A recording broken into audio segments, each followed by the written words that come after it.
हल्का बंदियां फिर आम इंतखाबात। इलेक्शन कमीशन का मुशावरती अमल में 2 टोक मौक़िफ़। तहरीक इंसाफ ने मजीद मुशावरत के लिए वक्त मांग लिया। जेजुआई का बलोचिस्तान में हल्के बढ़ाने का मुतालबा।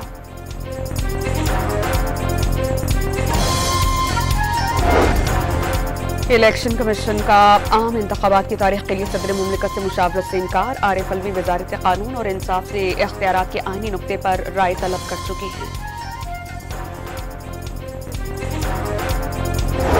और Noorul Amin Mengal chairman capital development authority के ओहदे से फारिग। निगरान वफाकी हुकूमत ने chief election Islamabad captain retired Anwarul Haq को ही चेयरमैन CTA मुकर्रर कर दिया। नोटिफिकेशन जारी।